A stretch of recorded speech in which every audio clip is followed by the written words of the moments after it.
కాబట్టి దీన్ని ఏ స్థాయిలో ప్రభుత్వం తీసుకుంటుంది, సెంట్రల్ గవర్నమెంట్, సిబిఐ మొత్తం నిగ్గు తేలుస్తుందా అనేది చాలా ఆసక్తికరంగా మారింది. ఇక రకరకాలుగా వస్తూ ఉన్నాయి. వైసీపీ వాళ్ళేమో పేరులో ఆయన చౌదరి ఉన్నారు కాబట్టి ఇది తెలుగుదేశం పార్టీ బంధువులది, ఇట్లాంటి కొన్ని వ్యాఖ్యలు చేయడం ద్వారా దీన్ని తప్పుదో పట్టించే ప్రయత్నం చేస్తూ ఉన్నారు. బట్ విజయసాయిరెడ్డి గారు బ్రెజిల్లో కొత్తగా అధ్యక్షుడైనప్పుడు ఎందుకు ట్వీట్ చేశారు, దీని వెనక ఏదో ఉందని చెప్పి ఇటు తెలుగుదేశం పార్టీ వాళ్ళు కానీ మిగతా వాళ్ళు కానీ కొన్ని ఆరోపణలు చేస్తూ ఉన్నారు. లక్ష్మణ్ విజయ్ గారు, మీకు ఇతర మిత్రులకి ప్రేక్షకులకు నమస్తే. మీరు అన్నట్లు చాలా ఆందోళన కలిగించేటువంటి కలకలాన్ని తెలుగునాట ప్రత్యేకించి ఆంధ్రప్రదేశ్లో ఈ డ్రగ్ అక్రమ రవాణా వార్త కలిగించింది. గతంలో ముందరా పోర్టు నుంచి అక్రమ రవాణా జరగడానికి ఆఫ్ఘనిస్తాన్ నుంచి తీసుకొచ్చినటువంటి మాదక ద్రవ్యాల ఉదంతం, దానికి చిరునామాగా విజయవాడలో ఉన్నటువంటి ఒక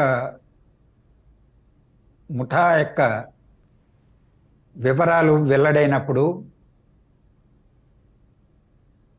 ఆనాడు ఆందోళన కలిగింది. డ్రగ్ మాఫియాతో, అంతర్జాతీయ డ్రగ్ మాఫియాతో సంబంధాలు కలిగి ఇలాంటి చట్ట వ్యతిరేక, రాజ్యాంగ వ్యతిరేక కార్యకలాపాలకు పాల్పడుతున్నటువంటి వాళ్ళు మూలాలు ఆంధ్రప్రదేశ్లో ఉన్నాయి అనగానే గగ్గుర్పాటుకు గురైనాం. ఈరోజు ఏకంగా బ్రెజిల్ నుంచి విశాఖ పోర్టుకి కొన్ని వేల కిలోల మాదక ద్రవ్యాలు, అది కొకైనా, నల్లముంద, లేకపోతే మరొకట, అది మిక్స్డ్ మెటీరియల్గా వచ్చిందా, అవన్నీ నిర్ధారణ జరగాలి. వచ్చిన మాట వాస్తవం. సిబిఐ ఎఫ్ఐఆర్ ఫైల్ చేసింది. దాన్ని విశాఖ పోలీస్ కమిషనర్ వాళ్ళు విచారణ చేస్తున్నారు. కేసు వాళ్ళ పరిధిలో ఉన్నది, మేమేమీ అడ్డపడలేదు, వాళ్ళు అడిగిన సహకారాన్నే అందించాము అని చెప్పడం ద్వారా రూఢీ చేయబడింది. అలాగే ఆ సంస్థ, ఆక్వా సంస్థ ఏదైతే ప్రైవేట్ సంస్థ ఉన్నదో, వాళ్ళు మేము బ్రెజిల్ నుంచి మెటీరియల్కి ఆర్డర్ పెట్టినటువంటి మాట వాస్తవమే. 25,000 కిలోల మెటీరియల్కి, అందులో ఈ మాదక ద్రవ్యాలు ఉన్నాయా లేదా అనేది సిబిఐ పరిధిలో విచారణలో ఉన్నది. మా కంపెనీ అలాంటిది కాదు అని వాళ్ళు కూడా వివరణ ఇవ్వడం జరిగింది. ఈరోజు సిబిఐ విస్పష్టంగా ప్రజల దృష్టికి తీసుకురావాల్సినటువంటి అవసరం ఉంది. అందులో రవాణా జరిగినటువంటి మాదక ద్రవ్యాలేవి, అవి ఎన్ని కిలోలు ఉన్నాయి, ఎంత ప్రమాదకరమైనటువంటి మాదక ద్రవ్యాలు అందులో ఉన్నాయి, ఎంత విలువైనటువంటివి అనేది ఆగమేఘాలపైన వాటిని నిర్ధారించి ప్రయోగశాలల్లో రిపోర్టులు తీసుకునే ప్రజలకు తెలియజేయాల్సినటువంటి బాధ్యత వారిపైన ఉన్నది. ఎన్నికల ప్రక్రియ మొదలైపోయింది. ఈరోజు అనేక మాఫియాలు వివిధ రూపాలలో ఎన్నికల ప్రక్రియని నవ్వుల పాలు చేయడానికి ప్రయత్నం చేస్తున్నాయి. గతంలో చేశాయి, ఇప్పుడు చేస్తాయి. అందులో భాగమే ఇది కూడా. మొన్న ఎన్నికల కమిషన్ మాట్లాడుతూ డబ్బు ప్రభావాన్ని, కండబలం ప్రభావాన్ని, సోషల్ మీడియాలో వచ్చే అబద్ధపు వార్తల ప్రభావాన్ని, అలాగే మద్యం ప్రభావం ఎప్పుడూ మనం ఉండనే ఉన్నది. వాటికి తోడు ఇవాళ డ్రగ్స్ కూడా చేరింది అనేటువంటిది మనం గమనంలోకి పెట్టుకోవాలి. ఫిబ్రవరి నాటికే తీసుకురావాలని ప్రయత్నం చేసి రవాణాలో జరిగిన ఆలస్యం వల్ల అది ఇప్పుడు విశాఖకు చేరింది.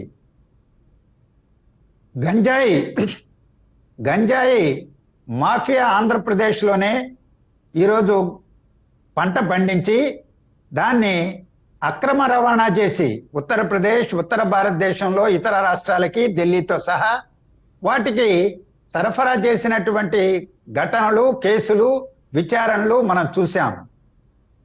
డ్రగ్ మాఫియా, గంజాయి మాఫియా ఇవితో పాటు మద్యం మాఫియా ఆంధ్రప్రదేశ్లో ప్రభుత్వమే మద్యం అమ్ముతుంది, తయారు చేస్తుంది, రవాణా చేస్తుంది అనేటువంటి పాలసీని తీసుకొచ్చినటువంటి జగన్మోహన్ రెడ్డి గారు దాన్ని ఒక మాఫియాగా నిర్వహించి కొత్త బ్రాండ్లు వాళ్లే తయారు చేసి వాటినే అమ్మాలి అని పదుల వేల కోట్ల రూపాయలు అక్రమార్జన చేసినటువంటి ఉదంతం.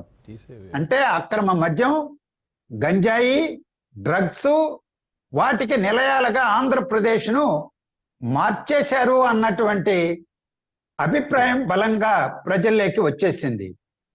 దీని ద్వారా సులభంగా డబ్బులు సంపాదించుకోవచ్చు. పదుల వేల కోట్లు, లక్షల కోట్ల రూపాయలు సంపాదించుకునే అవకాశం ఉన్నది. కానీ యువత, విద్యార్థులు వాళ్ళ భవిష్యత్తు అంధకారంలోకి నెట్టివేయబడుతుంది.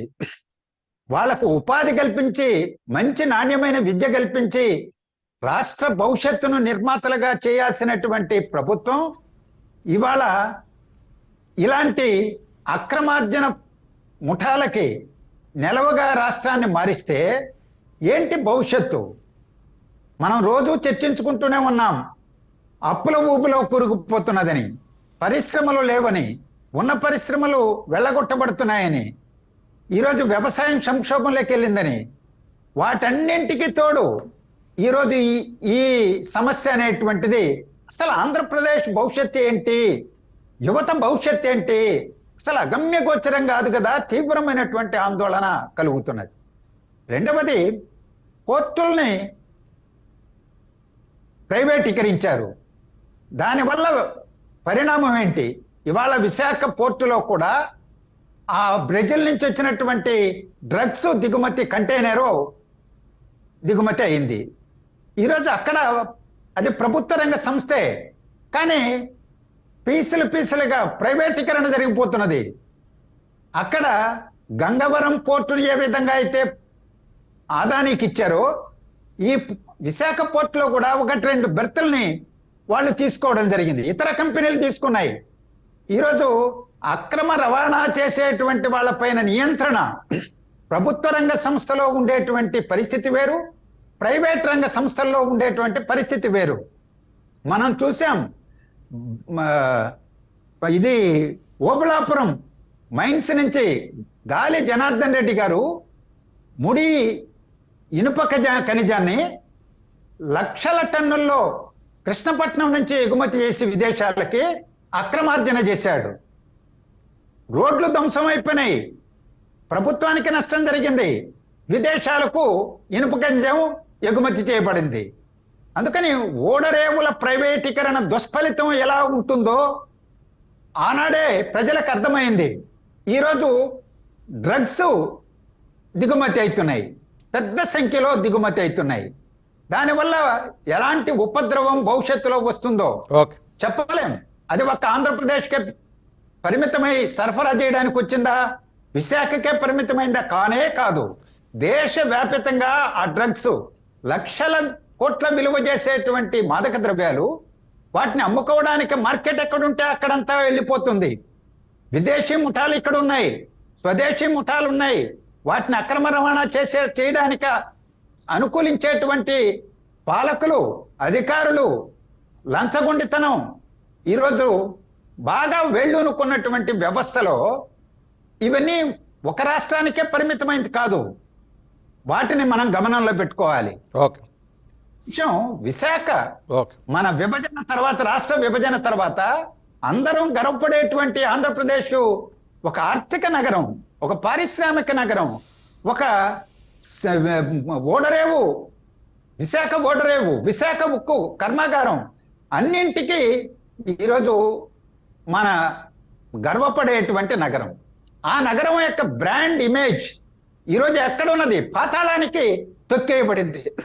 ఒకవైపున కొండలను గుట్టలను కొట్టేయడం, ఓకే. ఋషికొండను గుండు కొట్టించడం, ఆ బీచ్ లో ఉన్నటువంటి ఖనిజ సంపదను కొల్లగొట్టడం, భూములను ఆక్రమించడం, ఓకే. ప్రభుత్వ భూముల్ని కార్యాలయాలను తనఖా పెట్టడం, ఓకే, అప్పులు లక్ష్మణ్ గారు, తీసుకురావడం, మళ్ళీ మాట్లాడదాం. పైపెచ్చు డ్రగ్గును దిగుమతి చేయడం ఆ నగరానికి. ఓకే. ఈరోజు విశాఖ ఒక మహానగరం, ఇంకా అభివృద్ధి చెందాల్సినటువంటి ఆ నగరం ఓకే. వీటికి నిలయంగా మారితే ఆంధ్రప్రదేశ్ ఎంత అధ్వాన్న స్థితికి భవిష్యత్తును నెట్టివేయబడుతుందో ఓకే. ప్రజలందరినీ కలిచివేసే